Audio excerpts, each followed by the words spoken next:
de la messe. L'histoire suivante est véritable. Un jour, il y a plusieurs années, dans un petit village au Luxembourg, un capitaine de la Forêt-Gouard était en grande conversation avec le boucher, alors qu'une vieille femme arriva. Le boucher demanda à la vieille femme ce qu'elle voulait. Elle lui dit qu'elle voulait un petit morceau de viande, mais qu'elle n'avait pas d'argent pour payer. Le capitaine trouva cela comique. Seulement un petit morceau de viande. Mais combien allez-vous lui en donner, dit-il au boucher. La vieille dame dit alors au boucher, je suis désolé de n'avoir pas d'argent, mais je vais entendre la messe pour vous. Comme le boucher et le capitaine étaient indifférents à la religion, ils commencèrent à se moquer de la vieille femme. Très bien, dit le boucher, allez attendre la messe pour moi et revenez. Je vous donnerai autant que la valeur de la messe. La femme alla donc entendre la messe et revint plus tard. Elle s'approcha du comptoir et le boucher dit « Maintenant, nous allons voir. » La femme prit un morceau de papier et écrivit dessus « J'ai entendu la messe pour toi. » Le boucher plaça le papier sur un côté de la balance et un os sur l'autre côté. Mais le papier fut plus lourd. Ensuite, il mit un morceau de viande au lieu de l'os. Mais le papier était toujours plus lourd. Les deux hommes commencèrent à avoir honte de leur moquerie, mais continuèrent leur jeu. Un gros morceau de viande fut placé sur la balance, mais le papier était toujours plus lourd. Exaspéré, le boucher examina la balance, mais la trouva normale. « Que voulez-vous, ma bonne dame ? Devrais-je vous donner un gigot de mouton entier ?» Il plaça donc le gigot de mouton sur la balance, mais le papier fut toujours le plus pesant. Il mit un morceau de viande encore plus gros, mais le poids demeura toujours du côté du papier. Cela impressionna tellement le boucher qu'il se convertit et promit à la femme de lui donner de la viande chaque jour. Le capitaine s'en alla lui aussi converti et devint un fervent de la messe quotidienne. Deux de ses fils devinrent prêtres, un jésuite et l'autre un père du Sacré-Cœur. Le père Stanislas finit de raconter son histoire en disant « Je suis religieux du Sacré-Cœur et le capitaine était mon père. Après cet événement, mon père devint un fervent de la messe quotidienne et ses enfants suivirent son exemple. Plus tard, quand ses enfants devinrent prêtres, le capitaine leur conseilla de bien dire leur messe chaque jour. » Une histoire invraisemblable. Je ne fais pas de commentaires, c'est à vous de juger, bon peuple de Dieu. Alors je raconte un événement de Marseille que vous connaissez certes. Marseille, c'était vers les années du XVIIIe siècle. Et voilà qu'une sœur qui est connue dans tout Marseille, Marie-Madeleine Résuma, qui est une grande famille de Marseille. Aussi, cette fille entra en religion et là, c'était un moment de carême et à l'église du Sacré-Cœur, cette religieuse Marie-Madeleine Rémusat, qui est née en 1687 et rappelée à Dieu en 1730. Mais il arriva une calamité terrible. Les gens menaient des mauvaises mœurs Et ce n'est pas mis dans les trucs historiques comme d'habitude. Sœur Marie-Madeleine en religion, adoration perpétuelle du Sacré-Cœur. Vers 1718, le Seigneur, au cours de l'adoration, apparut Jésus aux assistants figés de frayeur. Le jour du carnaval, le peuple s'adonnait aux mœurs dépravantes. Et Dieu, en la personne de Jésus-Christ, prévient un grand fléau allait s'abattre sur Marseille. 2 ans après, plus tard, la peste tua 40 000 habitants et dans sa région, alors qu'ils étaient 90 000 à cette population d'aujourd'hui. Alors, voilà ce que l'évêque Balzance a eu par la révélation de sœur Marie-Madeleine et une autre nom de sœurs qui ont eu et qui ne se connaissaient pas et qui ont eu ce même avertissement du ciel. Peuple que le Dieu de la purification a 2 fois frappé dans son indignation, mais il y a aussi dans sa miséricorde délivré 2 fois et d'une manière sensible, cesse de craindre désormais et tressaille d'allégresse parce que le cœur adorable de Jésus auquel tu t'es solennellement voué s'est déclaré à faire de grandes choses en ta faveur. Si je vous lis ce texte, c'est parce que Dieu donne purification, mais il atteint sa miséricorde.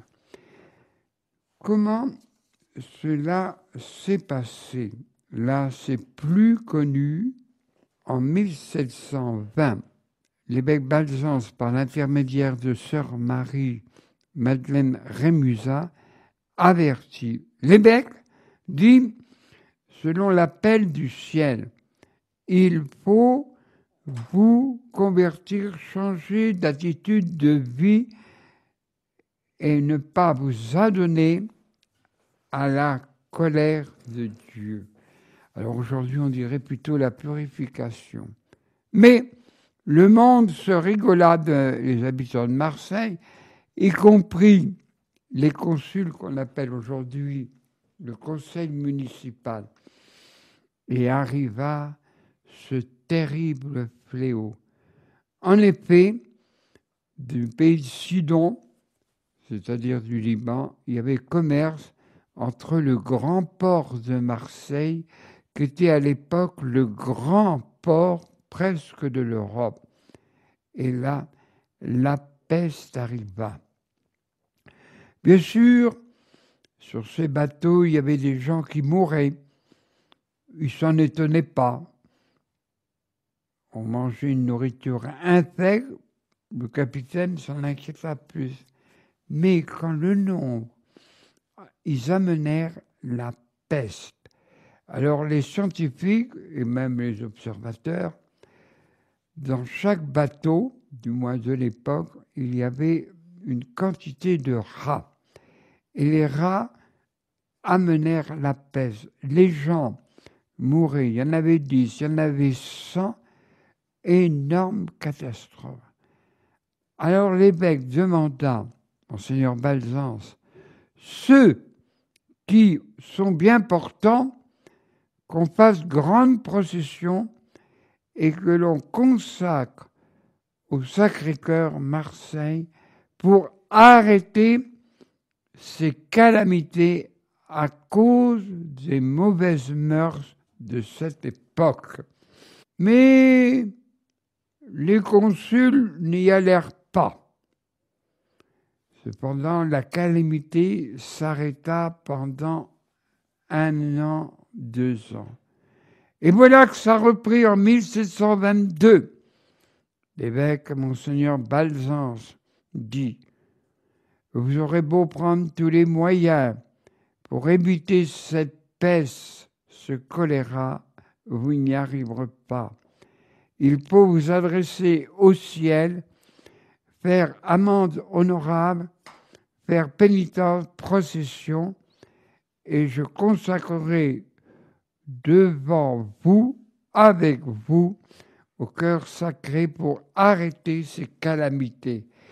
Cette fois-ci, les consuls enfin vinrent et firent cette promesse avec tout le peuple d'honorer chaque année, en faisant le vœu du perpétuel secours du cœur sacré de Jésus.